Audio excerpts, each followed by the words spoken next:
Welcome back to the Eye of Jupiter Live. I'm your host, Tom Franklin, and today we have on the wonderful, the incredible, the good dude.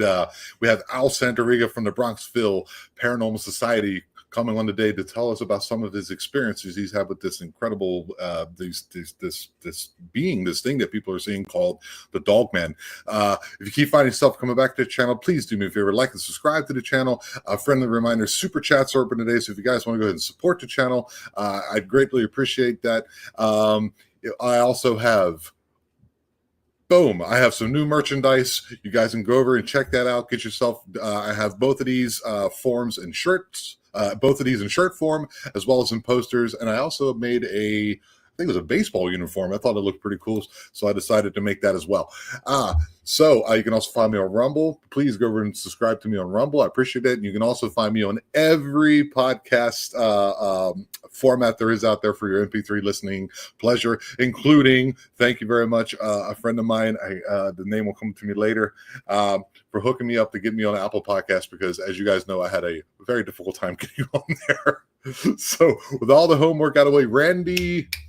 Pam will help me out in a second. Randy, I can't think of his last name right now, but he has a podcast as well. He's a cool guy. Now, let's welcome to the podcast, Al Santariga. Hey, Tom. Hey, Thanks man. for having me, brother. Thanks for coming on. Yeah, no, it's my honor to be here. Absolutely. It's the pleasure is all mine, man. I wrote you yesterday. Hey, man, here's the link, and you're like, oh, it's 8:00, right? And I was drinking my coffee this morning. I was like, is it? So we had a little bit of a confusion there. You have to get up early, or you had to come home from work late. So we're here, dude, and I'm happy that you came. Yeah, no, it's all good. We got it all straightened out. Not a big deal, you know what I mean? So it all worked out for me, at least. I hope it worked out for you as well. But yeah, no, it's all good. It's all good. So Al, you were on with me. We did a pre-recorded a couple months ago. Could you please tell everybody a little bit about yourself and where we can find you? Okay, my name is Al Santariga. I'm the founder of the Bronxville Paranormal Society. I wear a lot of hats. I'm also the director of the New York State Dogman Project, the director of the New York State Sasquatch Organization, the director of the New York State UFO Project. I'm regional director of the North American Dogman Project Region 3. I'm also a MUFON member, and my mom was a psychic, and my brother was one of the first parapsychologists in the United States, and the paranormal was just normal in my family. Wow, that's a lot of work to be like the chairman of all these. Does that take up a lot of your time? Well, you're constantly surfing from one site to the other, trying to keep up with everything. And, you know, my partner Brian helps out all the time. He's we're both retired, but I actually still work. He actually doesn't, so he's got more time to play with it than I do. But he's actually the region 5 director from the North American Dogman Project down in Florida, and southeast. So Okay. yeah, so we kind of tag team everything together, and what if he can't do something, I'll try to jump in and do it, and vice versa. So that's just what we who we are, what we do, and you know we always incorporated everything. All of our, I hate this term, ghost hunting, because we're nobody's hunting anything. Our ghost investigating equipment into everything we did, whether it was cryptids or UFOs or anything and all of the above. So we've always incorporated everything, all of our equipment into it. And as years have gone on, we've gotten more and more and more equipment. I got like 12 stuffle bags worth of crap now that I don't even use, so just so much stuff. God, I can't stand looking at it anymore. But and when I go out, I usually pack a 60-pound bag, because I'm one of those guys who would rather have it and not need it than need it and not have it. And I'm Oh always yeah. afraid to just leave something behind. So I'm stuck carrying the 60-pound bag all night. But that's just who I am. I'm anal that way. But so tonight I promised you, the last time we were on, that we would discuss my Dogman experiences. I know you really wanted to hear about those things. Oh yeah. But And last time you were talking about, there was a lake that you went to. I think it was 2014, 17, one of the two. I think it was 2015. Yeah. If you guys go back and check out that episode, that's when I first met Al, and everything pretty much under the sun that you can imagine happened to him that night. Very special circumstances, a very special place, and Al was there to see it all. It was it's a pretty incredible episode. And yeah, you told me about it, I think, in the green room afterwards, and I said, yeah, I'll keep it in mind. I contacted you, and now you're here, man. So yeah, go, however it is you want to get into this, man, please be my guest. And that photograph I sent you, the Dogman behind the wall. Did you look at that one? Yes, I did. Yes. Okay. That was the Dogman that bluff charged us that night. But we didn't know it was a Dogman. We thought it was either a black bear or a mountain lion. But we'll start there, because that was the very first Dogman experience. So long story short, we didn't know, but we were camped out above a Dogman den. Okay. And at one point, we had a Bigfoot whoop at us. We had a Bigfoot throw a rock at us, trying to get us out of this location. But us not knowing that there was a Dogman den in the swamp, I just said, let's stay.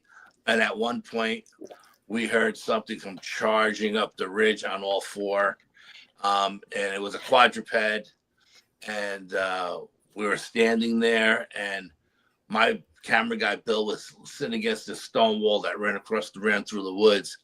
And he got up and he started running towards me, because the sound of the quadruped was on the other side of that wall coming up the ridge. Okay. And I reached over, and I don't know how I did this to this day. I don't know. I never took my eyes off of where the sound was. And I reached over as he was running by, and I grabbed him and I stopped him and I spun him around. I said, stand your ground. And we ended up in a triangle formation, Bill to my left, Brian to my right, me in the middle. And we heard this thing charging up the ridge. And I didn't know what it was. I thought it was a bear or a mountain lion. I pulled out my survival knife, because I was in between trees. Those guys pulled out their machetes, because they had a little bit more open space to work with. And I said, oh man, I'm going to have to sacrifice this left arm and kill this thing with the survival knife, because I'm thinking it's a mountain lion. It says, this thing hits this wall, it's going to jump right on me. I'm the first thing it's going to see. Right. So we hear the sound come right up to the wall. Nothing comes over the wall. We're sitting there with our not believing that nothing came over the wall. I had a little Sony camera hanging around my neck.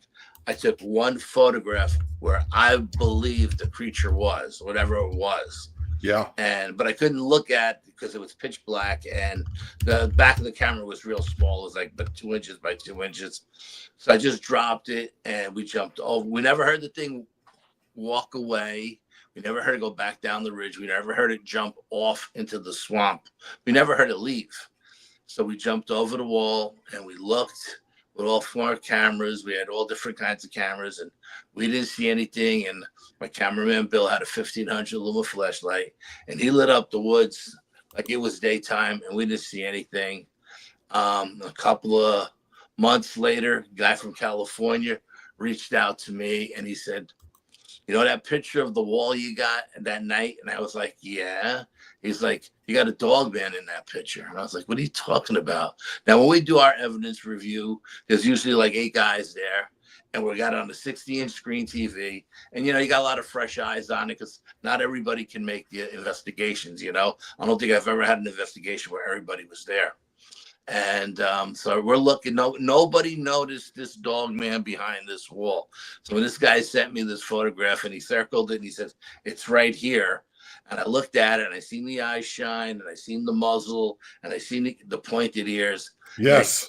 And it looked like it had a block head, like a square head, almost like a hyena kind of Dogman. You know what I mean? Kind of like a raccoon. I'm like looking at it. It reminds me a little bit of a raccoon. But it's distinctly pulled back. It's like it's quite an incredible photo. Let's see if I can see. Yeah, and you can see his big black nose sniffing us over the wall. You know what I mean? And I didn't believe it when he sent it to me. I thought it was Photoshop, so I got my SD card out of my camera. I threw it in my computer, and sure as shit, there it was. And I couldn't believe it when I seen it. And that was the very first experience with the Dogman. Yes. Now I see it better. When you were telling me there's a wall there and he's like kind of... Yeah, there's a stone wall. He's got his nose over the wall. Yes. And you can see the eye shine from the flash of the camera, Yeah. And if you look close, you can see his pointed ears like they're cropped. Yes. And to me, it looks like he's got a block head, and like a pit bull or something, Yeah, they come in different forms. I talked to B. Moss quite a while ago, and the one she was looking at, kind of the way I described it, it was like like Ike from Tom and Jerry, but a black one. So there's like, as far as I know, I don't know much about it. You can correct me. There's like the I guess more of the typical one, if that's even a wording. It's more of like elongated wolf looking, and then there's like other ones that people are seeing, which is it's confounding. Yeah, there's a bunch of different subspecies of them. Like dogs, there's a bunch of different breeds. You know what I mean? They all don't look alike. Some are different. No, that one to me looked like a hyena one. So a couple of months go by. I'm in my car going to work. It's 4:30 in the morning. I'm in my Jeep, and I have to go by a meadow. And as I'm going by the meadow, I see these 2 really tall. It was a nice full moon that morning. The moon was really bright. And I see these 2 really tall creatures come out from underneath the trees, and up here, they keep the trees cut like at the 10, 11 foot level. So they get underneath it with the tractors to cut the grass, And I see these 2 tall things come out from underneath the trees and they're walking. And I'm the only guy on the parkway. It's a Saturday morning, 4:00 in the morning. And I'm like, what the hell is this? So I stopped my Jeep in the middle of the parkway and I rolled down the window because the window's tinted. I rolled the window down and I'm looking at these things and they're walking. And I'm like, holy crap, I think these are 2 Bigfoots coming out of the woods, But I know that there's not really a lot of woods where they're coming out of. And then they did something that freaked me out. They dropped to all 4s. They seen me. They both looked at me. They see me looking at them. They dropped to all 4s and they started running towards me. And as they were running towards me, I noticed the neck was going up and down like a dog's head, you know, when a dog runs. Yeah. I had a German Shepherd. I know what his head looked like when he ran, and I was like, holy crap, these are not Bigfoot. These are dogmen, because Bigfoots don't have any necks, you know? So I'm looking at them and they're looking at me, and I swear to God, it felt like they had me in some kind of trance. I was just locked in and watching them coming towards me, getting closer and closer. And eventually the little voice in the back of my head said, now would be a pretty good time to go, you know? So I rolled up the window and I punched the Jeep out. And as I was going, I tapped the brakes to see if I could see if they were actually made it to the parkway, you know, because the meadow was a pretty big meadow, you know. And I tapped the Jeep to see if they made it onto the parkway. And when I tapped the Jeep, the brake lights, I seen both of them stop and their heads turn to the north. And they put their heads down and they both ran north like they had caught a whiff of a deer or something. And they were just running north to track them, you know, to go get the deer. And I was like, holy crap, I think I seen two dogmen, you know? And I was like, so I get to work and I call my partner, Brian, because I get to work early. And I was like, dude, I don't know. I think this is what it was. I'm not really sure. And Brian's like, you got to go back. You got to take pictures. You got to measure. You got to do all kinds of crap, right? And I'm like, oh, I'm not doing all that stuff because I know where they came out of. There's a school there. My kids played soccer at that school. There's not really a lot of woods there. It's just a small patch of woods, maybe 10 feet of woods. And Brian's like, you have to go back. So I was like, you know, on that whole week, I would go to work and there would be like a Department of Environmental Control truck on the grass. Yeah, and it was there for like 3 days, right? And then the second half of the week, one was DEC and one was something else, another environmental agency, DPA or something like that. I forgot what the other one was, but they were both. One was a green little pickup truck with the emblem on it, New York State emblem that said DEC, and another one was like the second one was like a little Blazer kind of truck, you know, and that had an emblem on it too. And that one was beige, I think. The other one was green, and that had EPA or something on it. You know what I mean? Another environmental agency. And the whole time I'm going to work, these trucks are always in the same spot, and I never see anybody. Right? So then I come home from work, the trucks are there. I go to work, the trucks are there. I never see anybody coming and going. So finally, Sunday rolls around. It's my only day off. I said, okay, let me go and see what's going on at this location. So I go there thinking I noticed like the back of my hand, right? I was so insistent telling Brian, no, I'm not going to. I know everything there is there. Kids played soccer there. Kids went to school there, blah, blah, blah, blah, blah. And he's like, you got to go. So I go and I measure the tree from the base of the tree to where the first branch was, where I seen these things walk out of, was about 10 feet. And these things were just underneath it. So they were between 8 and 9 feet tall. That's a tall one. Those are tall. So then I went through that little patch of woods, because I know it's only like a 10-foot patch of woods, and there's a stream there. And I end up down in the stream, and there's all kinds of people fishing. And I said, what's going on? I said, the state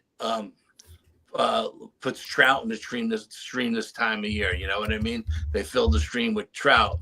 So right. Everybody's down there fishing. So I'm like, okay, they're stocking the stream with trout. So there's food here. So I go underneath the bridge, underneath the overpass, and I end up at a condo complex that has a giant lake, and there's frogs and turtles and fish in the lake, and there's geese and there's duck in the lake. And I'm like, holy crap, there's a lot of food here, and I keep walking. I walk past the condo complexes.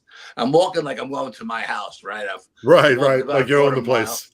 And as soon as I pass the condo complex, there's a giant cornfield. And what's in the cornfield? Corn. What does corn attract? Deer. What does deer attract? Predators. And I'm thinking, wow, thank God Brian told me to come here and check this out, because I thought I knew everything there was. thinking there wasn't enough food here for a predator, an alpha predator. Meanwhile, there's tons of food, just absolutely tons of, and anything from deer to ducks to fish, all kinds of stuff, And I was like just so blown away by all of this stuff that I found, and I was like, wow, thank God I went, And I, told Brian, and I showed Brian everything. So then all that winter, I'm being pulled back to the swamp. I don't know why I'm being pulled back to the swamp, but that whole winter, I felt like something was trying to get me to go back to the swamp. So I called Brian and Bill up. I said, listen, I know we almost died that night. I don't expect you guys to come in with me, but I'm going back to the swamp. I'm being pulled there. And so I just want to let you guys know I'm going. If no one knows where I am, you guys know where I am. All right. And Brian and Bill like, no, you're not going by yourself, bro.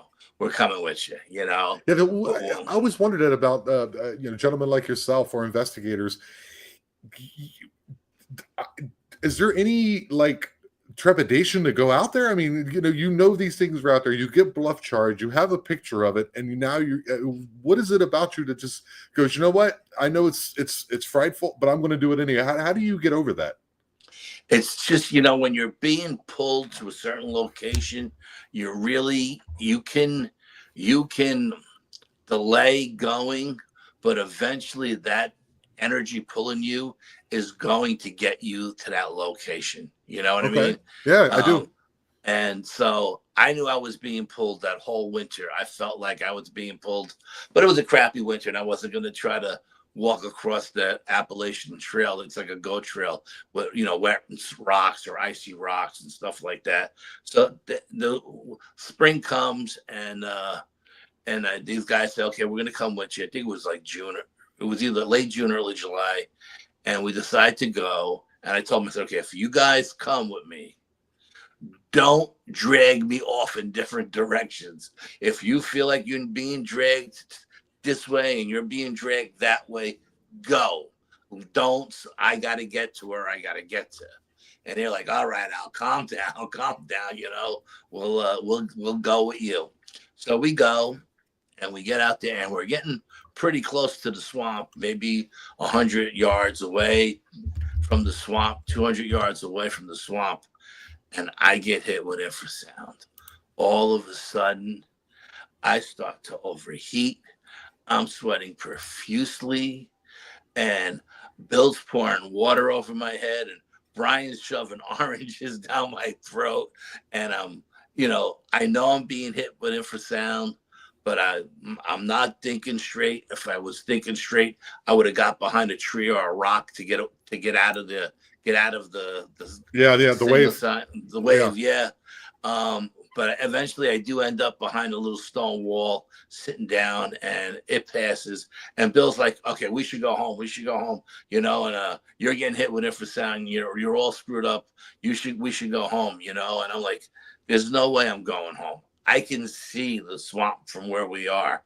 I don't know what's trying to stop me from getting there, but all winter long, I've been being pulled here. So I'm going. This infrasound is not going to stop me.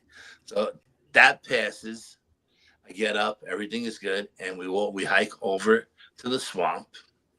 And we're walking around, and this is 3 educated guys, know what we're looking for, experienced guys. And we're walking around for about half hour, and we don't see anything.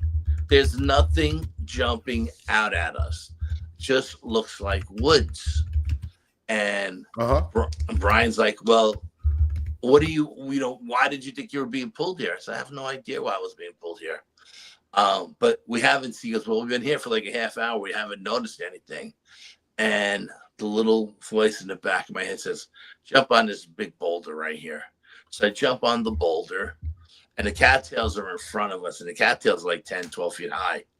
And the voice says, move the cattails with your walking stick. So I move the cattails with my walking stick, and there's a trackway going into the swamp. So I called Bill and Brian up on this, and everybody's up on this giant stone. Bill zooms in and there in the middle of the swamp, in the middle is a Dogman den. Okay. Now we didn't know it was a Dogman den at first. We just knew it was some kind of structure. And we zoom in and we're looking at Bill's zooming in on his camera, and Brian and I are looking in on a monitor. And there in the den is this giant black canine head that looks like something from Van Helsing, right? Uh-huh. And it's looking south. And right next to it is a smaller one that looks like a hyena. And it's snarling at us. It is not happy we are there. And it's snarling at us. And so we're filming. We don't see anything else in the den just yet. We're filming and we're looking at the big canine one, and we're looking at the hyena one. And Bill goes, I'm going to walk into that den. I want to get closer. So he goes to jumps off the rock, and he goes to walk into the swamp. And he sinks down to his knees. And Brian and I have to pull him out. He can't go anywhere. I go, where do you think you're going? This thing is 9 feet tall. It can walk in the swamp. You're 5 foot tall. You can't walk in the swamp, I mean, Bill's like 6 foot, but I mean, just making an example. Your legs are not long enough to go, So now we're walking around the location that we've already been at for an hour, and we haven't seen anything. All of a sudden, I notice behind me is this structure that looks like a corral made with down trees. It looks like a natural corral. And I'm thinking, we got to get pictures of this. Is this some kind of choke point where they chase the deers into and then ambush them when they get to the narrow part at the other end of the corral, Right. And then Brian's walking and he finds scat, and he's like, oh man, there's scat over here. We take a photograph of the scat. We photograph the corral. And now the little voice says, take a walk along the high ridge on the western side and look at the swamp. So I go and I'm walking along the western ridge, and I'm walking north up the swamp. And there, from that vantage point, you can see a trackway that comes out of the back of the den and goes straight down the middle of the swamp. Something's coming out. So, Brian's like, oh, we got to bring a drone in here. We got to fly a drone into this thing, and we got to see what's in this thing. And, and all of a sudden, it was like the blinders were taken off our eyes, and we seen everything that was there an hour before that we didn't see, all of a sudden stuck out to us we're finding X's and arches and breaks and bends and twists. We're finding all kinds of stuff. It's like you were there. It's like you were there for a long time. You kind of get hit with the sound. You see one thing, you see something like you hit a frequency, and all of a sudden everything became crystal clear. Soon as I moved that cattails and I seen the trackway that led right into the den, it was like, but the blinders weren't just taken off of me. They were taken off of Brian and Bill as well. You know what I mean? Like all three of us had blinders on. It was very, very, very, very strange, like we couldn't see it. And then all of a sudden everything was there. Meanwhile, it was there the whole time, it wasn't like it just appeared. It was there. We just, for some reason, we couldn't see it, even though we were walking around for an hour. So that was pretty cool. So then I was like, okay, this is why I was being pulled here. There was a den below us that night, and there may have been pups in the den.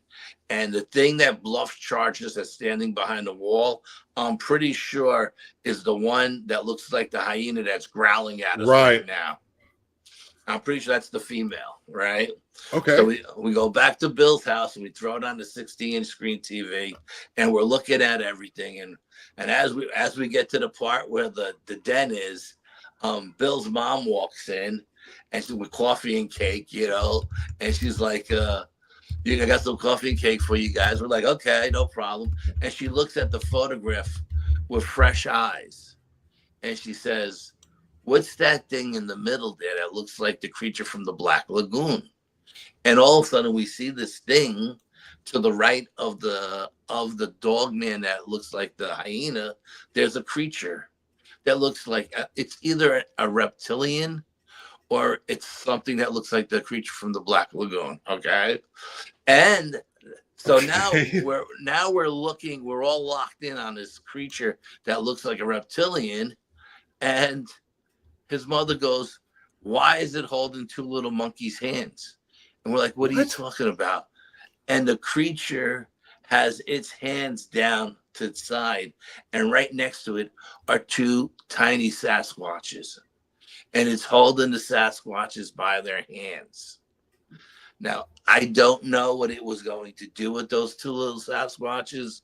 I couldn't tell you. I don't know if it was bringing them back after it abducted them. I don't if it was feeding them, if the dog man and it were going to eat them. I don't know. But like Bill's mom seen it. We didn't even see it. She was the one who pointed all of that crazy stuff out, and we were losing our mind. Once we seen it, you couldn't unsee it. And Yeah. yeah, it's just absolutely insane stuff. And It's like a Halloween party in the middle of the swamp there or something. I don't know. I know it sounds stupid when you say the creature of the Black Lagoon. So it probably was a reptilian, if anything. But Yeah, that's a new one, man. That's a what it new one was for me. what it was doing in the Dogman den with the two baby Sasquatches is beyond me. I don't know. So now that was in June or July, and I said, okay, this is why I was being pulled here. Now I know why I was being. There was a den. We were supposed to find the den, and we found everything that was inside the den. You know what I mean? And thank God, Bill has these amazing cameras, like they can see the alien bases on the moon. You know what I mean? Oh, So yeah. when he zooms in, man, when he zoomed into that den and the inside of that den, we seen everything crystal clear. And yeah, because Bill's also a sky watcher at night. So he's got amazing cameras. And so we go home, and October rolls around. Yeah, it was either late September, early October, and I'm a dude who grew up in the city. Okay, and if you live in the city and you have an apartment on the first floor, you don't sleep with your windows open because Right. somebody will come in at some point. You know what I mean? Oh, So yeah, I do. I'm from Baltimore, man, so I know. so I live in the country now. We have no sidewalks. We have no street lights. It's pitch black up here. For the first 6 months, we slept with all the lights on outside because we couldn't sleep. It was so dark. But now we're comfortable, and it's a hot night, and I'm sweating bullets. And I mean, you know what? I gotta open the window. I'm dying. So I open the window, which faces my backyard, which faces 100 acres of apple orchard, mountain Oh, behind my beautiful. house. Oh, it's beautiful. And I'm sleeping in. The window's open, and we have our little cat in between me and my wife. My cat Patches is sleeping between us. And 3 o'clock in the morning, I pop up out of a dead sleep and I sit up. And I feel like there's something in the yard, and I can feel some kind of energy coming through the wall next to me. All right. And I got like 4 guitars lined up next to me on the side of my bed. So I keep Oh, some you of my play guitar? Yeah. Yeah, And me too. Awesome. and in between my guitars, I have a pistol grip 12 gauge. I Okay. don't have that, but So I'm sit up, and I feel like and the little voice says, touch the wall. So I touch the wall, and I get in my mind's eye, I'm getting an image of a dog man. And I'm like, what the hell's going on here? So I go towards the window that's wide open, and I put my face right up against the screen, which is a really stupid thing to do. And I'm looking out into the Oh, darkness. so you're Yeah. okay. Yeah. And I'm looking out into the darkness, and I hear something sniff me. Now, when I hear that, the cat next to me jumps out of the bed, runs upstairs, and goes and hides underneath the kid's bed upstairs. So I was like, oh, what the hell was that? Right. So I close the window and I lock it. I grab the 12 gauge and I start to walk towards the kitchen where the sliding glass door is, where the patio is, to put the sensor lights on the backyard to see what's in the backyard. And as I coming through the hallway and I'm entering the the living room, the little voice in my head says, stop. You don't want to go out there. You don't want to see what's out there. Go back to bed. Now, this goes against every fiber of my being to not go and see what's in my yard. I'm that guy. I'm the guy who runs towards shit that I don't know what it is. I'll run right into a grizzly bear if I think there's something that shouldn't be in my yard. But I stop and I go back and I put the gun back between the guitars and I go back to sleep and I get up in the morning and I go to work and I call my partner, Brian. I said, dude, I think I had a Dogman come to the house last night. Then so Brian says, okay, when you get home, look for footprints in the backyard. Now, I just ran some new lines, water lines from my water well to my house. Okay. My pump, my water pump is in the basement. So we had to run like 60-foot lines. So there's a 60-foot patch of dirt, 60-foot long, maybe 4 feet wide, where there's no grass or anything, where we ran the lines. Right. And those lines run right underneath my bedroom window. So I get home from work. That's very interesting. Okay, please. I'm sorry. You're sparking things in my mind. So I get home from work. I don't say anything to anybody. And I grab my camera. I get my little Sony camera. And I go and I walk around the side of the house. And there underneath the window is a claw marks. 4 claw marks under the window. Right where that clean dirt is, so you can see it clear. No footprints. I didn't see any footprints, but there are 4. The claw marks were this wide. Okay, so the 4 claw marks there, they were about like this apart. It was huge, and it was right under my window. Like, yeah, I was here last night. Like saying that. So your intuition was then correct to not go out there. So I'm like, wow, that thing I seen in my mind's eye, the Dogman I seen in my mind's eye, and I seen the big one in my mind's eye, not the female, not the big one that was looking the other way, the canine one. And I was like, wow, that's pretty crazy, So Al, are you telling me that these things followed you home? Yeah, they tracked me home. How far away is this from your residence? From where we were, I'm gonna say maybe 10 miles. But you can go from you can go from their den to my house and basically stay in the woods the whole way and just cross a couple of small streets here and there. But like I said, none of the streets up here have any street lights on them. You know what I mean? So you're always in the darkness, And yeah, someone's asking you saw this in your head. That's what someone's like. When I put my hand against the wall, the image of the Dogman's head, I had seen it in my mind's eye. Yeah. Wow. That's what I seen. Because originally I thought maybe I was trying to convince myself it was a Bigfoot. I get a lot of Bigfoot that come through my yard, leave me gifts and all kinds of stuff. Really? But the energy was wrong. I was like, when you're in denial, it's not that, but you're trying to convince yourself it is. That's right. I was like, no, it's probably just a Bigfoot, and I'll find a quartz crystal stone on the fire pit tomorrow.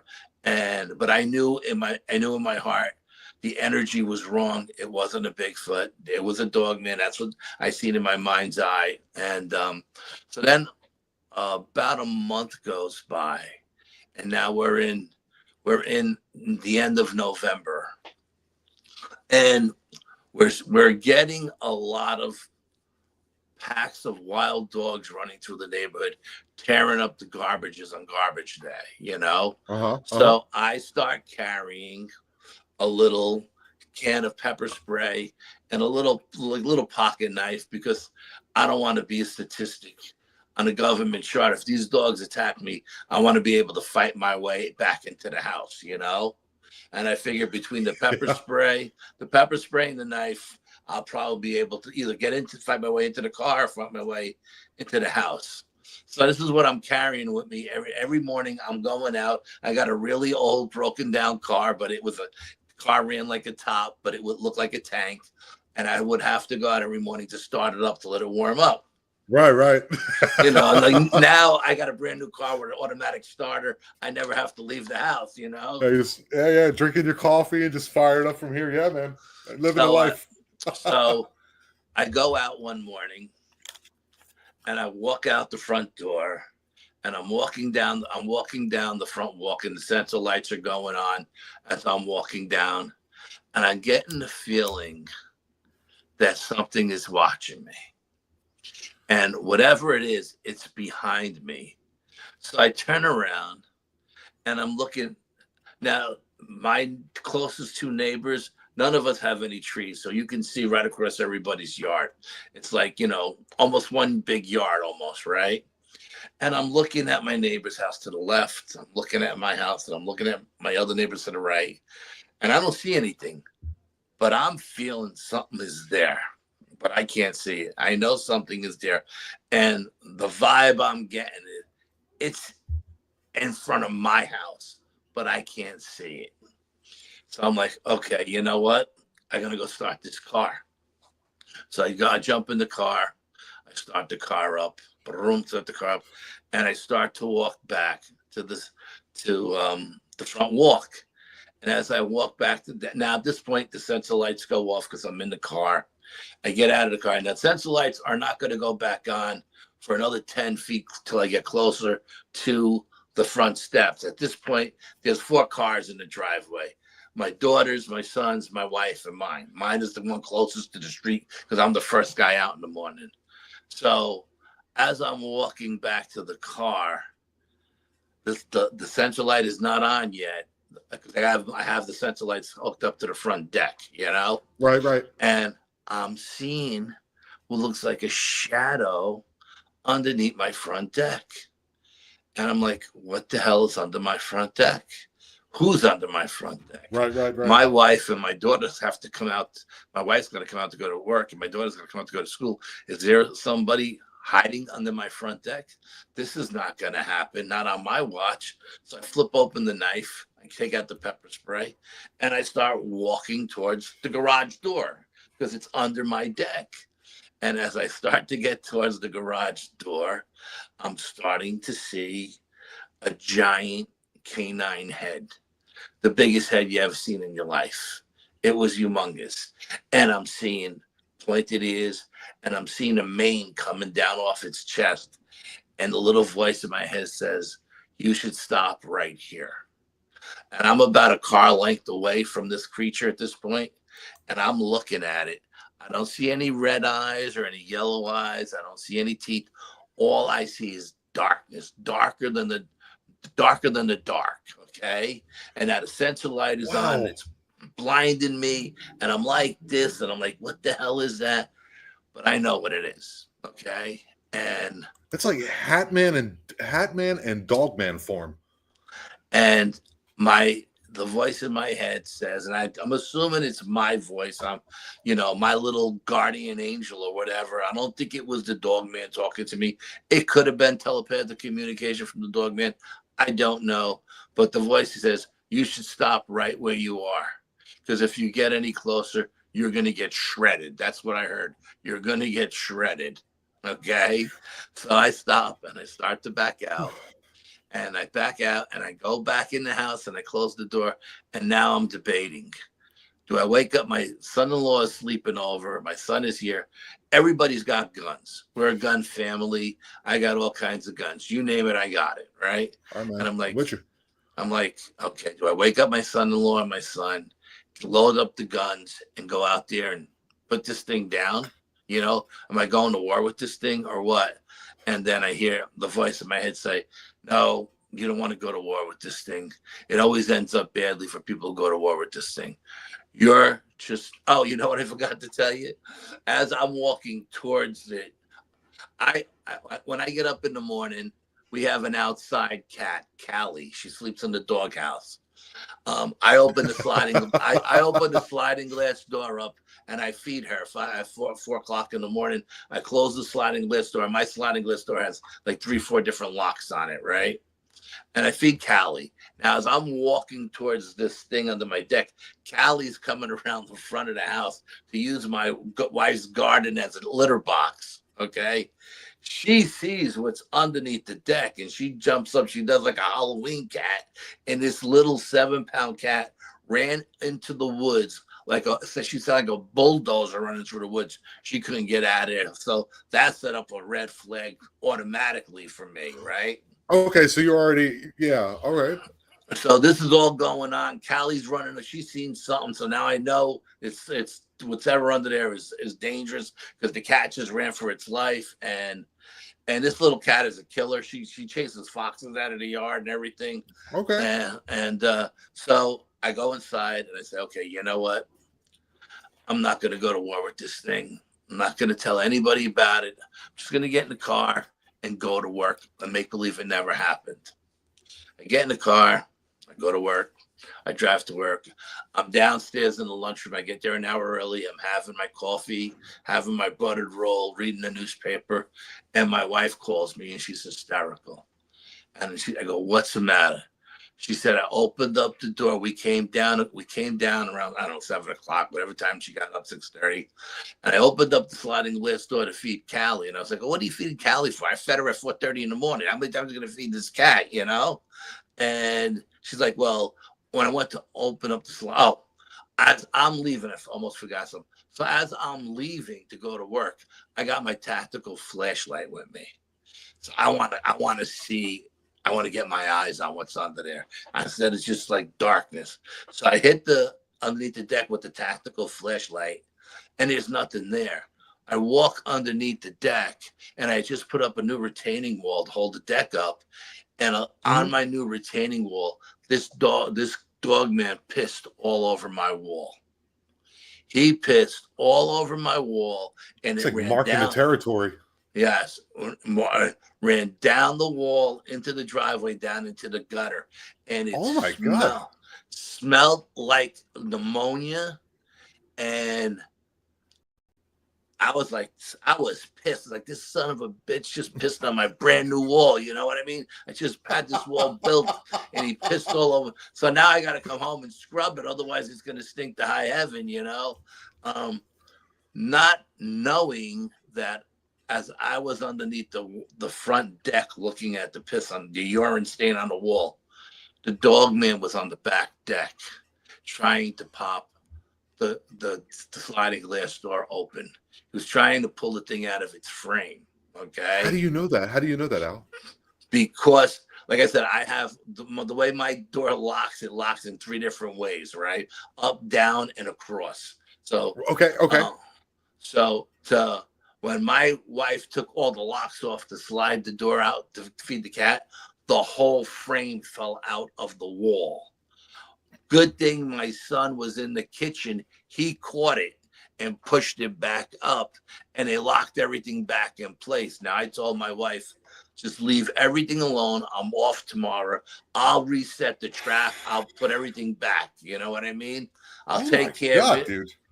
So while I was in the front of the driveway looking at the piss on the wall, he was in the back trying to pop the door open. And I think he was just trying to tell me this is how easy it is to get into the house if I want to get in, you know?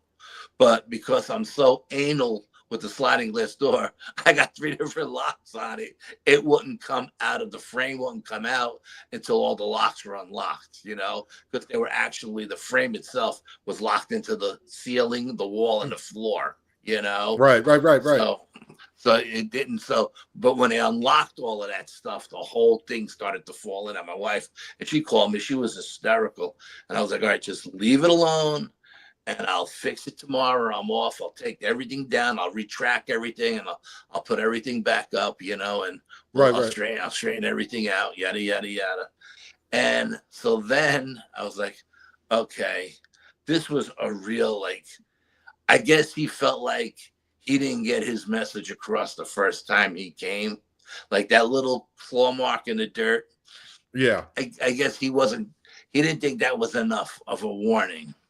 So he came back and he gave me a warning. And this time it was like, I know where you live and you know where I live.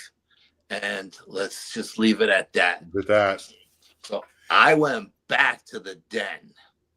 Okay. Now, I don't know if the first time I went to the den, the day I got hit with the infrasound, if I pissed anywhere in the woods by his den, because, I didn't remember urinating anywhere, but I could have, because I drank a lot of water and everything, because I was overheating so I may have urinated in front of his den. So he urinated on mine, Did someone ask? Someone's asking here. Is there we had a question from Justin White. I'm sorry, you were in your story. Yeah. Justin White asked if there's any Indian burial grounds around your area. I don't know if there are any. Okay. Not that I know of. No, not that I know of. Okay. I just wanted to clarify, because sometimes people have questions, and I have to, when it's alive, I have to kind of. Yeah. Right after that, I went back to their den, and I said, listen, I got the message. You know where I live. I know where you live. You stay here and I'll stay there, and we never have to cross paths ever again, And I never went back to his den after that. And I've never had an experience with him coming back. And then right after that, I had gone with Brian. We were doing an investigation at an insane asylum's cemetery. Okay.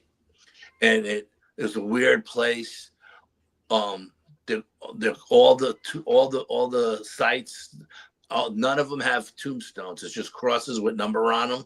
It's a big hill. It's a big hill that goes up. There's a monument there. It was a beautiful fall night, full moon. It was like 65 degrees. It was gorgeous. And we're sitting there, and all of a sudden the clouds roll in and the fog starts rolling over the hill, right? And it looks like the beginning of a werewolf movie from Hollywood, right? Okay. And I swear to God, and Brian and I are walking along the cemetery doing our EVP work, and Brian goes, "Did you hear that?" And I go, "Nope." But on my audio on my camcorder, you hear a like right between us, right? So, but I didn't hear it. He heard it audibly, but I had to play it back to hear it. Now there are a few houses, and these people have dogs, and the dogs are going crazy all night long. They're barking, and then something comes out of the woods and does this crazy scream, howl that just sends shivers down your spine, and all the dogs shut up. Okay. So Brian goes, "What the hell was that?" I was like, "Dude, I go, in the audio, you hear me say, I sound like a deep German Shepherd bark, but much bigger than a German Shepherd." And Brian's like, "Sound like a Dogman." I'm like, "Yeah, I'm sure it was a Dogman, And we found. Yeah, you sent me audio. You sent me some audio today where there was he was mixed in with the coyotes, and at the very beginning, it's distinctly different. It's a different register. It's a different frequency. It's weird, and So I don't know if that's the same thing that you heard No, on different that. one. Yeah, but it's pretty wild, guys. It's pretty wild. So then, True. Sorry. it's getting cold, and I said, let's leave. And as we're leaving, we're being pulled into the woods. And as we're being pulled into the woods, we find this structure. It's a tree upside down with the root ball up. The tree's into the ground. And this tree is like 60 feet tall and like 6 feet wide. And it's turned upside down. And then there are other trees wedged into the root ball all the way around. Look like a carousel. Okay? Right. Okay. Yeah. We're like freaking out. Like, what the hell is this? We never seen. And then Brian starts to wander off deep towards the woods. And I go, Bryce, stop. I feel like we're being pulled into a trap here. I think we should bail out of here, you know? And he's like, you know what? You're right. Because we were on like these really big rocks. And it was like, if something came at us, we couldn't even ran on it stuff, you know? So we backed out. We took a lot of photographs of the tree and the root ball. And I mean, and the crazy thing about it is the trees that were wedged up into the root ball weren't even touching the ground. When we went over to them, we went like this with our hands, and they were like 6, 7 feet off the ground still. And they were like 30, 40 feet long, you know? And none of them were touching the ground. They were all suspended in that root ball. It was absolutely nuts. It's like a piece of art or something. Yeah, absolutely nuts. So as we're leaving, and this cemetery is not like any cemetery you've ever seen. Like, I thought we were going to a cemetery in the city, okay? I didn't bring any weapons. We didn't have any machetes, no survival knives. I think the only thing I had was 2 cans of pepper spray that I happened to have in the Jeep. So we took that was because there's no place to park. There's no sign for the cemetery, and you have to walk down a path that's a 1/4 mile long into the woods before you come out to like a power line cut. And that's where this cemetery is. It's really creepy place. So I had to park my Jeep up on the dirt on the other side of the road. There was this one lonely little street light, right, on the other side of the road that had a jogging path attached to it. Like, you could run up the mountain or you could run down the mountain. Mm-hmm. And as we're walking back to the car, we have our headlamps on and we see eye shine behind the car. And I stop Brian. I go, look, eye shine. He goes, yeah, and it's amber color eye shine. And it's 5, 6 feet tall. And I go, if that's a dog, that's the biggest dog I've ever seen. And he goes, yeah, it's Marmaduke, you know what I mean? And he goes, so he's looking at it, we're looking at it. And I'm like, oh man, I hope it's a deer. And I hope as we get closer to it, it runs away, you know? As we're getting closer to it, it's not moving. It's just sitting there, Now the Jeep is parked maybe 10 feet from this thing. This thing is in the woods, and to me it screamed Dogman. It had a Dogman vibe to it, the energy. And I told Brian, I said, this thing is hunting this trail. Now I don't know if it's hunting this trail because it thinks whoever owns this car is on this trail and it's gonna ambush him on the way down, or if it's hunting this trail because it hunts here every night for deer. I said, but we got to get the hell out of here. And Brian's like, dude, I got to piss. And I was like, get in the car, piss on the other side of the road. He's like, no, you don't understand. I got to piss right now. And I'm like, Brian, get in the car. And he's like, Al, I got to piss. Because if I get in the car, I'm going to piss on your seat. I said, well, don't piss on my seat. So he goes behind the Jeep and he's pissing against the tree with his back to this thing. I'm watching this thing. I'm watching it, okay? And I'm cursing, Brian, get in the Jeep. And he's got this long-ass piss going on for like 10 minutes. And all of a sudden, this Dogman goes down like to a belly crawl. And I don't know if it shut its eyes or what, but at that moment, I couldn't see it anymore. It went dark on me. When it went dark on me, I jumped into the Jeep and I backed the Jeep up as close to Brian as I could without hitting him. And I swung the door open to put the passenger side door between him and this creature, because all I could see was this thing getting ready to pounce on his back. Right. It's like getting down. Oh, it's getting, and he's pissing and he's pissing and he's pissing, and I'm cursing, getting the Jeep. I'm going to leave it. You're not going to leave me. What are you going to tell my wife? I got eaten by a dog, man. He's making jokes. I'm like, dude, get in the effing Jeep, you know? And all of a sudden, when I jumped in the Jeep and I backed up and I flipped the door open, he knew something was wrong. And I said, Bri, I lost sight of him. He went dark on me getting the Jeep. And he got goosebumps at that point. And he jumped in the Jeep. And I did like a Dukes of Hazzard. I couldn't get out of there fast enough, you know? And we hauled ass out of there. And, you know, he could have definitely been killed that night. I probably would have got killed too, because I would probably been stupid enough trying to save him. But, I mean, it was a crazy, crazy night. And then I don't think there was any more after that. Oh, well, there was the time the Men in Black stopped me because of the Dogman that threatened me. But that's a whole different story. Okay, that'll be in a month and a half or so. We'll have you back on for that one. I was researching Dogman.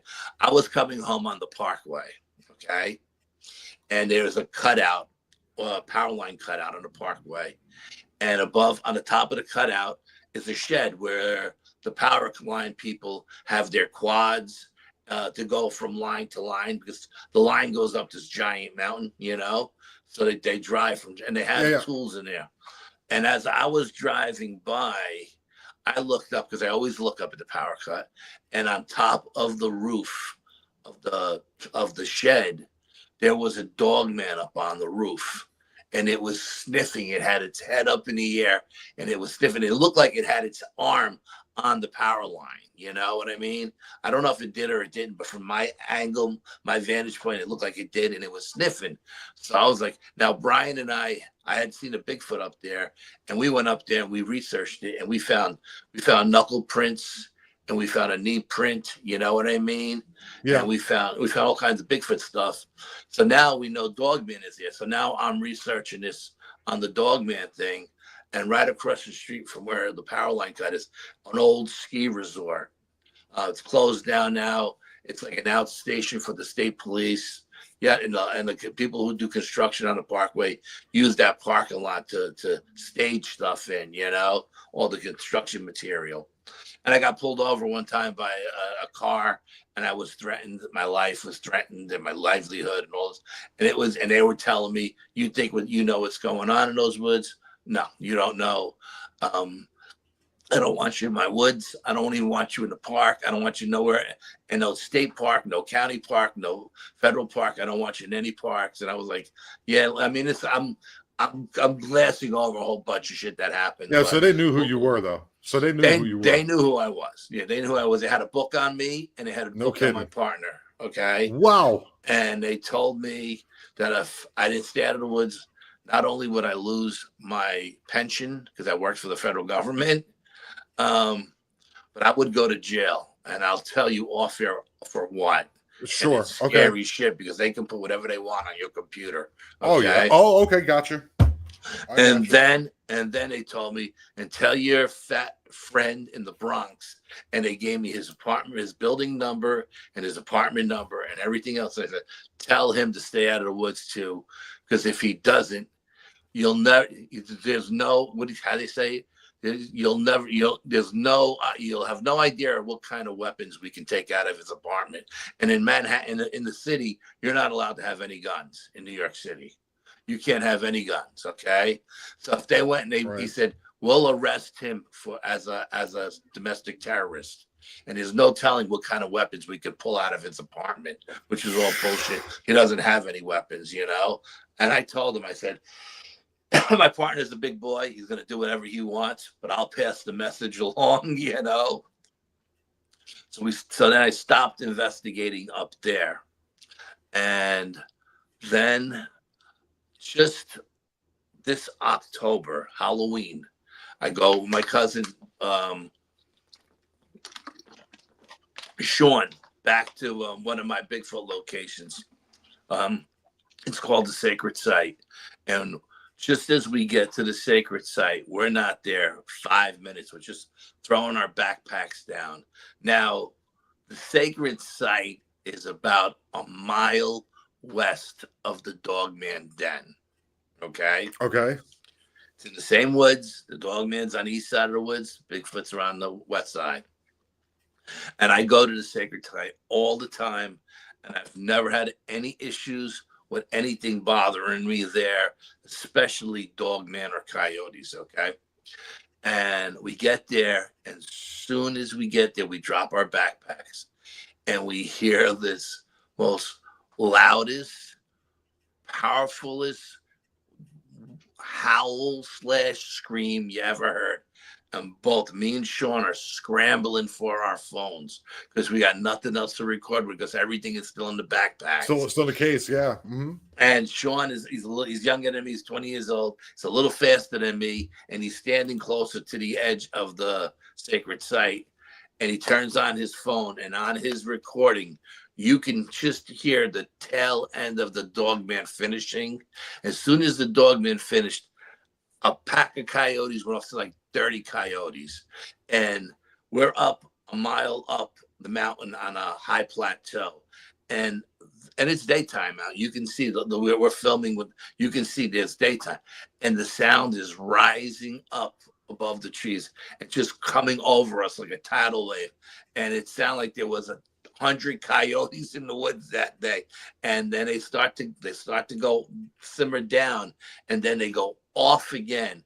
And when they go off a second time, in the middle of them going off the second time, you can hear the Dogman go off again. Is this the video you sent me? Yes, this is the video I sent you. Okay. Yeah. So Sean says to me, do we have to worry about the Dogman? I'm like, no, the Dogman's not going to come up here. This is the sacred site. This is Sasquatch territory. If they come up here, and I think what happened once, there was a time when I believe the Dogman tried to take that from the Bigfoots, because there's a section of the woods that's attached to that sacred site that has been destroyed. I mean, destroyed. Like there was a major battle there. And I researched, because I was there the week before and the woods were fine. I go back the next week and the woods are destroyed. And I mean big trees, thick trees, tall trees. I mean, the woods are so destroyed that the Appalachian Trail, you couldn't use it anymore. They had to cut a new trail for the Appalachian Trail. Okay. That's the size of these trees that are down, and you can feel the residue of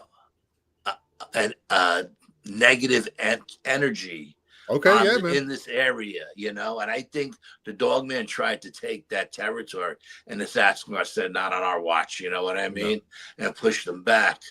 But so you think there was a battle in the forest between a group of Bigfoot and Dogman? Yes. I have never heard that. That's what I should have titled that one. I should have titled this episode that. I took a lot of photographs. I forgot who I was with that day, but I may have been with Bill. And we took a lot of photographs and a lot of video. I don't know if it's on the BPS YouTube page, and I don't remember if Brian put it up. But because the woods, not only were the woods destroyed, and we researched it. Was there any microburst? Did a small tornado touch down? Right. Nothing happened that week because we were there just the week before, and the woods was immaculate, And so there was no microburst. There were no tornadoes touching down, no storms blowing through. It was beautiful weather that whole week, but the woods were destroyed. And the energy in the middle of all that destruction was a very, very heavy residue of negativity, And so then me and my cousin Sean are up at the sacred site all night long. We do a whole bunch of stuff, and we decide it's getting really cold. It's getting late. And we decide to bail, to come home, So we said, okay, we're gonna come home, and we hiked down from the high plateau down to the Appalachian Trail, which is like a mile straight down the mountain. And there's that stone. Well, there's a stone wall there, like a 4-foot stone wall, because these stone walls run all over the mountain, the woods here in the Northeast. And we come down this little hill. It's not a very big hill, maybe a 45-degree angle, maybe 30 feet up, something like that. And we get down to the lake, and we hear directly behind us the most powerfulest scream you've ever heard. And when I tell you, this scream went through Sean, right through Sean, and right through me. And I turned around and I looked at Sean, and his eyes were big as dinner plates. And he looked at me and he goes, "Dogman?" I go, "Dogman." And I said, all right, we turned around, and I said, "You put your headlamp on flood. We got very powerful headlamps. You put yours on flood. I'll put mine on spot. And let's see if we can see anything." Because it sounded like this Dogman was right on top of the hill we just came down. If this Dogman wanted to, he could have jumped off that hill and took both of us down. Okay? We turn around. We don't see anything. I said, Sean's like, "Where'd it go?" I said, "Maybe it jumped behind the wall. There's a stone wall there. Maybe it's hiding behind the wall. Maybe it jumped onto the side of the mountain that goes down along the lake, and it's hiding in a little crevice. I don't know, but we both felt it, and it was right there." So we're 4 miles from the car. You know what I mean? And I turned to Sean, and I was like, "Listen, this is what we're going to do tonight. We're going to hike out of here nonstop. We're going to do 4 miles nonstop. We got 60-pound bags on our back. And normally, I'm an old dude. I'm 62 years old. And I told him, dude, look good. Normally, I go 2 miles and I take a water break and I take a 10-minute break, and then I go another 2 miles, and then I'm only like a half mile from the car, right? So Right. Tonight, I said, tonight we're gonna hike out of here, and we're not going to stop, because I don't want this thing to flank us. Because if it flanks us, we're gonna have to fight our way out of here. And Sean's like, "If you can do it, cuz, he's 20 years old. He doesn't have a problem doing it. He could run out of there, if he wanted to." Yeah, man. Like we used to be able to do. Yeah. So we're hiking out. And he says to me, and he's very sensitive, like psychic sensitive. And he says to me, he goes, "The Dogman's following us, right?" And I go, "Yeah, I know." I said, "But you know what? Long as he stays behind us and he doesn't get in front of us, I'm not worried, And we go for about 3 miles, and all of a sudden we don't feel him anymore behind us. Now, we don't know if he's still there or not, but we're not feeling his presence. As we're walking about 100 yards ahead of us to the right in the middle of the woods, at something that was between 5 and 6 feet tall, I'm seeing yellow eye shine. And I'm like, "Oh, shit, he flanked us." So I stopped Sean. I said, "Tell me what you see over there." He goes, "I see amber eye shine." I said, "Yeah, me too." So we pull out our machetes. He says, "Pull out your machete. We're going to probably have to fight our way out of here." I said, "Hopefully it's just a deer, and as we get closer, it'll run away." Well, we're walking. We're getting closer and closer. And this thing starts to come out on the trail. And we still can't get a good look at it because it's in the shrubs and everything, All we see is eye shine. And it comes out onto the mining road, and it stands in front of us. And it's the biggest buck you ever seen in your life. And Sean says to me, "Is this normal for deers?" I go, because he's from the city. He doesn't know, you know what I mean? And I said, "Sean, It's not. normally their tails go up and they run 100 miles an hour away from you." I said, "I have a herd of deer in my yard every night. If I open the screen door, they all run in different directions." I said. So he goes, "What the hell's going on?" I said, "I don't know." And this deer, which this is what it's showing us to be, is a deer, right? It's looking at us, and it's looking at us in our eyes, and we're looking at it in its eyes, Oh and my God, dude. we're getting closer and closer, and this thing's not moving. And now I look at Sean, and Sean looks at me, and we start laughing hysterical, and we're laughing hysterical. And he's like, what is this thing? It's, you know what I mean? Like, it doesn't feel right. It doesn't have a natural animal energy. It's not a effing deer. I'm thinking it may be an alien. It You ran may, into you know what I a mean? not deer, whatever they call those. I've heard of those Mm. before, where some of them can stand up and they look weird.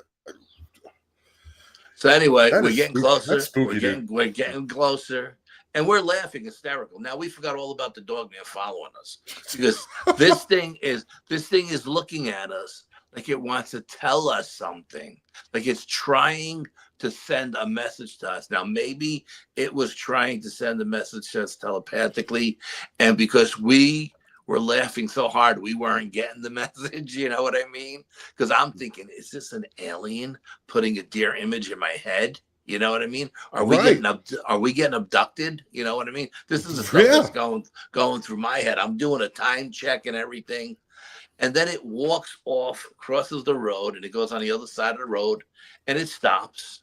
And as we start to walk by, it turns around, it comes back out. We are face to face with this thing, and it's looking at us. And I swear to God, I felt like it wasn't going to start talking to me any minute. So at some point, we just said, "The hell with it." We put our machetes away and we walk past it, and we get to the car and we call our psychic in Arkansas, and we tell her what happened. And she said it wasn't a deer, it was an elemental from the woods, and it was there to make sure you had safe passage because they knew the dog man was following you. Oh my God. And I was like, okay, but like, what is this deer going to do to a dog man? A dog man would have tore it up. But she said, yeah, it showed itself to you as a deer, but it could have showed itself to you as a Wendigo. You know what I mean? Could have showed itself to you as anything. So I was like, okay. And my cousin and I, it was a weird night, and we sat in the Yeah. car and we discussed a lot of shit for like an hour before we left the woods, you know. But yeah, that was my the last experience with the dog man. And then when I got home that night, I was so afraid because the dog man had come. I felt like when he was screaming at me when we first got there, it was screaming at me like he knew I was back in the woods. Okay. And I was like, go F yourself. I'm at the Bigfoot side. I'm not nowhere near your house, you know? Same one. The same And one. then when it came out and it screamed at us when we were on the Appalachian Trail, again, I felt it was directed at me like, I told you to stay out of my woods, you know? And again, I'm thinking, yeah, but you're on the wrong side of the woods. You're on the Bigfoot side. Go back to your side. You know, that was like the thought I had in my head. Like, go back to your goddamn side of the woods. You know what I mean? I'm not bothering What do you think they you. are? You running into these things? You ran into the den. What are these things? I mean, if you had to take an educated guess. Every psychic I've ever asked. I've been lucky enough to get invited to symposiums, and I've been lucky enough to be sat next to like world-renowned psychics. And every psychic I've ever had a chance to pick their brain, I always ask them this question: what are these things? Now, the Native Americans up here, the Iroquois, say they walk between worlds like the Sasquatch, okay? But they say the Sasquatch are the guardian of the woods. They don't really have anything good to say about the dog man. So I asked all these psychics. I'm not going to say who they were, but they're world-renowned psychics. You guys know them from TV. And they all tell me the same thing. They're interdimensional. And that's what they are. And I don't, you know, like. Did they say the same thing about the Sasquatch? Yes. Okay. They say the same thing about the Sasquatch. They're interdimensional. But, you know, I don't know what the dog man's deal is, where it has to feel like it has to intimidate you. You know what I mean? Like it always comes off as Joe Macho. Like, you know, it's got to intimidate you. And if it doesn't intimidate you, do you roll a dice? Are you pissing it off and setting it off so it's going to attack you? Are you standing your ground and it's backing off? You know what I mean? I think the night the female charged us, it seen there was three of us, and we all had weapons, and I think that was enough to stop her from coming over. I'm sure she could have killed all three of us if she wanted to, but I mean, she probably would have got injured herself because there would have been machetes and survival knives flying all over the place.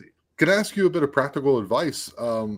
Because I asked because they now in this region where I am here in the Yucatan, I've run across posts of people who've seen what he found an AI image and said, this is kind of like what I saw.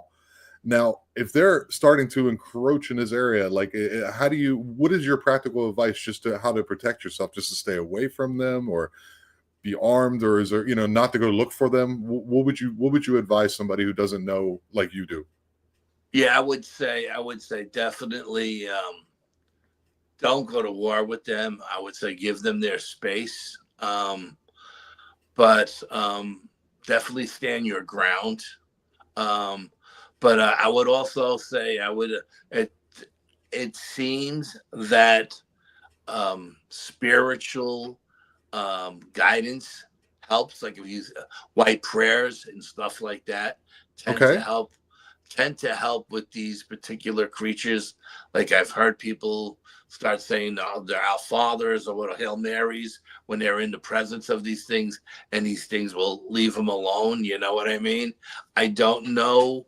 I've never said a Hail Mary and Our Father when I was in the presence of them, but they say that works. So that's something you could try, spiritual protection. I would never turn my back on one. I would never go looking for one. If you do have to go to war with these things, make sure you have a big enough caliber bullet to take it down, because they're very muscular in the chest and their skulls are very, very thick. So if you're going to shoot it in the throat, shoot it in the groin. Me personally, I would take its knees out first, and this way it can run towards you or jump, and then I would shoot it in the soft tissue, the groin or the throat for sure. Yeah, stay away from the head or the chest or the thighs, because that's all muscle mass, but you're gonna need a big enough gun to do it. You know what I mean? Okay. Take this thing down. Yeah, because it's there's sightings. There's one that's about 2.5 hours away from me, which I'm not concerned about, but I've also had sightings that are literally, if I get in my car, they're 10 minutes away, and it's between where I'm staying now and my property. It's right in that drive. So that means to me, what it means is that they're probably around there, because I have a 10-acre piece of property that is like a half mile off the road in the middle of Nowhereville, here in the jungle. So it's just somebody who's had experiences such as yourself. I just figure I'd ask. I don't think there's like a textbook for these kind of things. I just want to know what your opinion was, and I appreciate it. Yeah, no, I mean there are certain locations on their body that you could shoot them to kill them, but it's a hard shot to get. You know what I mean? And if this thing is running at you, I doubt very much you're going to get that shot. You know what I mean? So yeah, they're probably very fast. But if they've settled down on your property, then you're screwed, because you're not going to. The only way they're going to leave is when they're ready to leave, and that's probably when the food source runs out. You know what I mean? You're not going to drive these things away. They will go to war with you. They will go to war with the Sasquatch. They're not afraid of anybody. They're not afraid of anything. But they don't kill as many people. I'd imagine the Sasquatch can keep them in check. I'd imagine the Sasquatch can keep them in check if they needed to be. I don't see them pushing them out. It all depends on how big the Sasquatch is and how many people are in his clan compared to the Dogman and the Dogman's pack. You know what I mean? Um, they usually fight to like a standoff. You know what I mean? It's usually a push when they fight. No one really actually wins. You know, they both get beat up pretty bad, and then they say, "Let's save this. Let's fight for it. Let's walk away and fight another day." Another You know day. what I Yeah. mean? Yeah. Yeah. But yeah, it's like I was telling somebody the other day, a friend of mine who lives up in the Adirondacks. That's way up there. Yeah. He invited me to go up there and do some squatching, and I was telling him about and he found a location like that in the middle of the woods that was destroyed, you know. And he says, "Al, it's funny you're talking about this because, man, I just came across a location like this, and you're right. There's a residue or an energy, a negative energy in all of that destruction." And I said, "Yeah, there must have been a battle between the pack and the clan." And he said, "That thought never crossed my mind." I said, "Well, you should keep it on the tip of your mind now when you go in there, because now you're dealing with both, not just Sasquatch, but Dogmen are in the area too." But like I said, there are certain spots in their body that you can kill them. It's an easy kill. It's just the shot is hard to get. But like what I said, if you could take the knees out, stop them from running towards you, and then you can shoot them in the soft tissue. People have killed them. You know what I mean? They're not impossible to kill you. Oh, people have killed them. The Native Americans have killed them. I know people down south who went to war with them and have killed them. You know what I mean? Really? Maybe you can get me in contact with some of these people. But I would love to talk to them. It's not an easy task. Yeah, it's not an easy task. And like I said, when the thought came across my mind, do I go to war with these? Like I said, I got big guns in the house. I got 30-30s. I got 30-06s. I got 212 gauge shotguns. You know what I mean? I got plenty of firepower in my house. And I was like, you know what? No, I'm not going to go to war with them. I'm just going to go to work and go to work.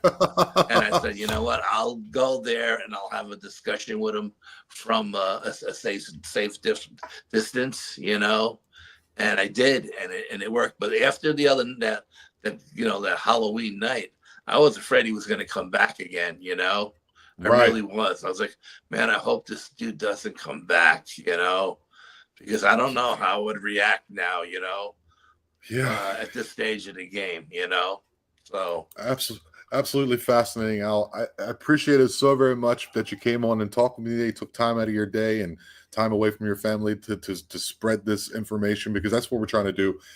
In the end, we're trying to figure out what this is, I'd imagine, and to make people safe somewhat, because the outdoors is supposed to be an enjoyable thing, but then there's these creatures out there that could possibly hurt you.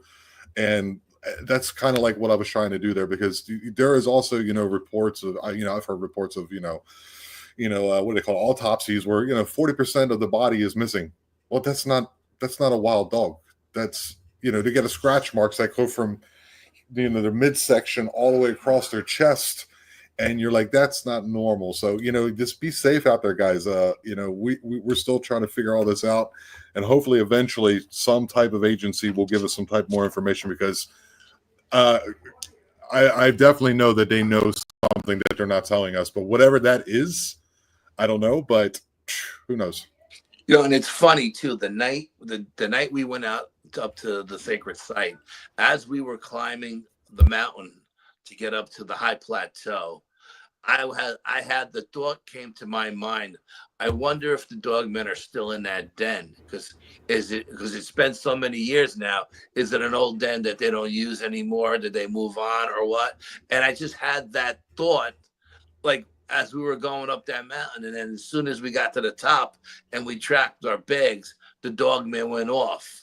Now I wonder if he heard my thought, and it was like he was answering me. Very possible. You know what I mean? Yeah, man. But I haven't thought about that in such a long time. But I had that thought, and then that experience happened. So yeah, dude.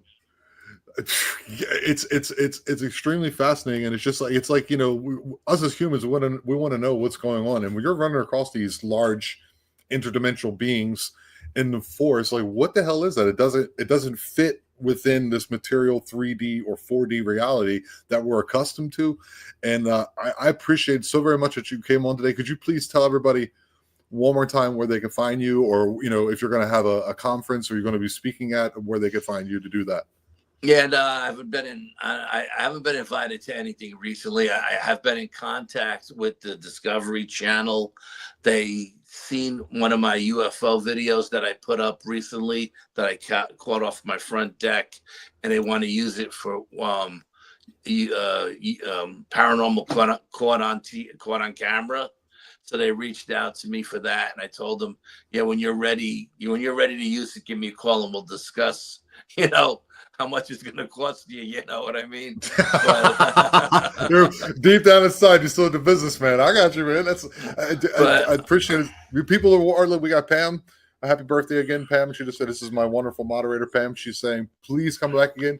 Next time you can come back and we can discuss it. If you have UFOs, we can get into that. I'll send you those videos I caught. That would be fantastic. Amazing videos. And I started catching them the night before we went out to do the Sasquatch thing, because the first night all my good gear was packed in my car, so I had to use my phone to record it with. But that's another story for another day. Yeah. But, So Bronxville Paranormal Society is the easiest place to find me, or Facebook. You could just reach out to me. As a matter of fact, you could reach out to me on Messenger. I had someone reach out to me recently from down south. They want to go out. They're Bigfooters, but they want to go out dogman hunt looking, and they want to know what they need to know before they go in the woods. So they reached out to me and they asked me if I would talk to them for a while, and I said, yeah, I'll talk to you before you go out there. Absolutely, yeah. Yeah, this is quite fascinating. You've been doing this for how long? One more time. I've been doing this my whole life. I feel your whole life. Yeah, I made my very first ghost was my grandmother when I was 5. You know what I mean? So she came to me after she passed, and it's just been like that my whole life. So my first UFO sighting at 10, my first Bigfoot sighting at 12, and everything in between. We've run into skinwalkers and wendigos and rakes and aliens. We ran into something the last time we were out there that the psychic called the bear squatch. I got video of the wall it ran through. I'll send that to you too. Yeah, it's just crazy. Just so much crazy stuff. Yeah. Okay. Oh yeah. You. I mean, now you got me like salivating for more. You're really good at what you do, man, and you're genuine. You're kind to come on, and I really appreciate it, man. And thanks for coming on the Eye of Jupiter. And I hope you enjoy the rest of your weekend. And let's keep in touch, buddy. Yeah, absolutely. You know what? Tomorrow I'll promote the crap out of it. I'm sorry I didn't get around to it today. No, don't worry about it. But I was really busy around the house. Tomorrow, I promise you, I will promote the crap out of this show. All right, man. Absolutely. All right, dude. All right, man. You have yourself a wonderful evening and enjoy your family. All right, ciao. Ciao. Alfred Santariga. That was a lot, dude. I mean, I got to hear about a Wendigo. I haven't had a Wendigo on the channel yet. I will be having Tex on. Let me go through my schedule a little bit, guys, real quick, so you guys can see what's coming up. Wait, this is the Dogman photo. The reason I don't pop the photos up yet, guys, is because I have a slow computer. I found why it was slower than it usually is because I was doing so much video editing that it saves it on my hard drive, and I was able to get rid of like, I don't know, something like 130 gigs worth of work. So let me go ahead and check my calendar here real quick to give you a quick update on who's coming on. So we had Alf Santariga tonight. Next week we're having on the Monstrous podcast. That will be at the regular time, guys. I think I'll double check that again. I'm pretty sure it is. It's at 6:45 Eastern time. Then after that, I'm having Darren Franks on again, and he's going to go through. I hope he's kind of tiptoeing around, but he offered me to it. It's quite It's an incredible story, and you guys should definitely hear it. 25th, I got moved. Texas front porch is going to be moved to the 2nd of May. And on the 25th, he was on here tonight. I will be having on Chris Kramer from the Arizona 4. And I also, before that, I'll be releasing an episode with his friend who is also part of the Arizona 4. And I'm also having on, just make sure I get through all the ones I have. And I am having on Friday night. Thank you very much, Magical. I am having on Fire Lotus the Witch, and we're going to go into what they do. So that's quite interesting. If you guys want to support channel, you can super chat, super thanks, become a member, go just, like and subscribe. All those things happen to grow this community that is becoming wonderful. Thank you, Justin White. I couldn't get to all your questions today, buddy. If you ever want to send me, because he's on the side here, guys. You can't see if you're watching this on YouTube. He's lighting up the screen over here. Thank you so much for your interaction and being part of the team. So if you guys have anybody who'd like to watch shows like this, like just what just happened with him showing up to his house and being underneath his porch and then trying to take the door frame out or the door out of the frame. Al, thank you so much, Al. I appreciate it very much. And this is it's been a lot of fun. I appreciate each one of you. Remember, we are the eye. We are aware. Love you all. Have a wonderful week.